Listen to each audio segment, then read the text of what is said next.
আসসালামু আলাইকুম দর্শক, আমন্ত্রণ জানাচ্ছি এখনকার বাংলা সংবাদে। শুরুতেই থাকবে শিরোনাম, পরে বিস্তারিত। সর্বশেষ দেশের কয়েকটি গুরুত্বপূর্ণ সংবাদ জানিয়ে দিব। শুরুতেই থাকবে শিরোনাম, পরে থাকবে বিস্তারিত। আলহামদুলিল্লাহ, নেতৃত্ব সংকটে আওয়ামী লীগ, ভেঙে যেতে পারে দল।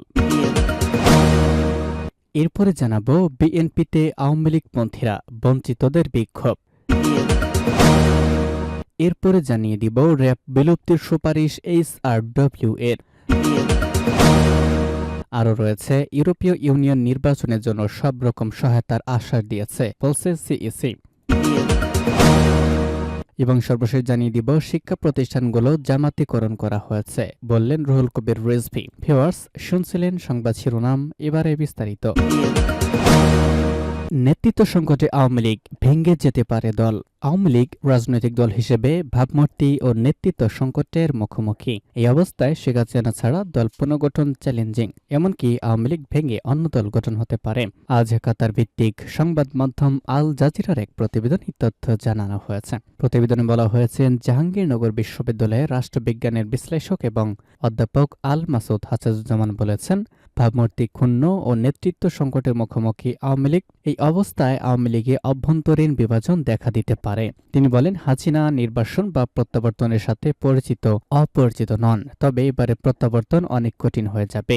1975 সালের 15 আগস্ট শেখ মুজিবুর রহমান ও তার পরিবারের বেশিরভাগ সদস্যকে হত্যার পর তার মেয়ে শেখ হাসিনা বেশ কয়েক বছর ধরে ভারতে ছিলেন। রাজনৈতিক বিশ্লেষক ও ইলেনিয়া স্টেট ইউনিভার্সিটির অধ্যাপক আলী রিয়াজ আওয়ামী লীগকে সম্ভাব্য প্রত্যাবর্তনের যে কোনো সম্ভাবনার জন্য 4টি শর্ত তুলে, যে শর্তগুলো পূরণ করতে পারলে দলটির প্রত্যাবর্তন সম্ভব বলে তিনি মনে করেন। সেটি হল 16 বছরে ক্ষমতায় থাকাকালীন সংগঠিত অপরাধের জন্য, বিশেষ করে 2024 সালের বিদ্রোহীদের জন্য স্পষ্টতই ক্ষমা চাওয়া, বর্তমান দেশ ত্যাগ করা, আদর্শ ত্যাগ করা, হাসিনার পরিবারের কোনো সদস্য যাতে আবার দলকে নেতৃত্ব না দেয় তা নিশ্চিত করা এবং মানবতা বিরোধী অপরাধ সহ জঘন্য অপরাধের জন্য বিচারের মুখোমুখি করা।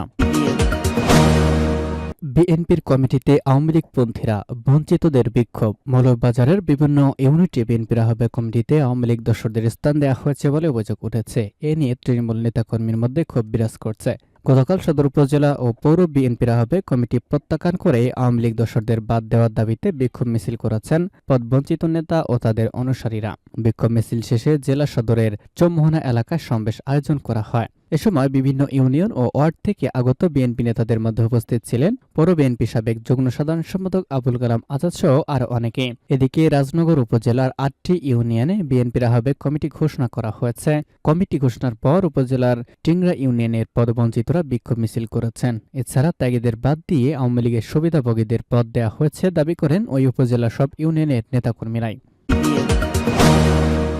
র্যাব বিলুপ্তির সুপারিশ এইচআরডব্লিউ এর। বিচার বহির্ভূত হত্যাকাণ্ড, নির্যাতন এবং গুমের ঘটনা অভিযুক্ত বিষায়িত unit rapid action battalion RAB বিলুপ্তির সুপারিশ করেছে human rights watch HWR. New York ভিত্তিক মানবাধিকার সংগঠনটি বাংলাদেশের সংস্কার নিয়ে একটি প্রতিবেদনে সুপারিশ করেছে।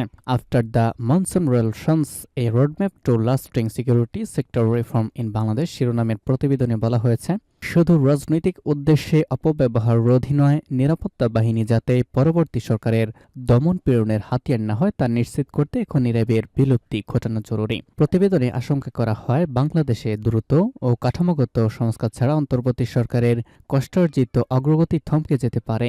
ছাত্র আন্দোলনে আনা অর্জনও ব্যাহত হয়ে যেতে পারে। বাংলাদেশের গণতন্ত্র পুনরুদ্ধারের জন্যই তাই বাহিনীটির সংস্কার প্রয়োজন। 50 পৃষ্ঠার ওই প্রতিবেদনে অভিযোগ করা হয়, নিরাপত্তা বাহিনীগুলো পতিত সরকারের আমলে সাধারণ মানুষকে যেভাবে হয়রানি করা হয়েছে তা পরিবর্তন আসেনি। সেই বাহিনীগুলোকে রাজনৈতিক প্রভাবমুক্ত করা অন্তর্বর্তী সরকারের জন্য বড় চ্যালেঞ্জ। হিউম্যান রাইটস কর্মকর্তা বলেন, র্যাব, ডিবি এবং ডিজিআইএফ বহু মানুষকে হত্যা করেছে।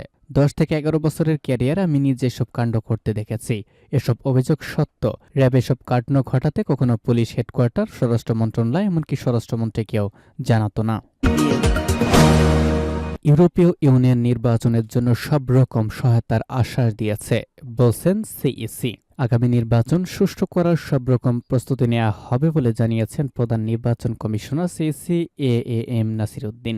আজ দুপুরে নির্বাচন কমিশন ভবনে প্রধান নির্বাচন কমিশনারের সঙ্গে সাক্ষাৎ করেছেন ইউরোপীয় ইউনিয়নের রাষ্ট্রদূত মাইকেল মিলার। সাক্ষাৎ শেষে প্রধান নির্বাচন কমিশনার একথা বলেন।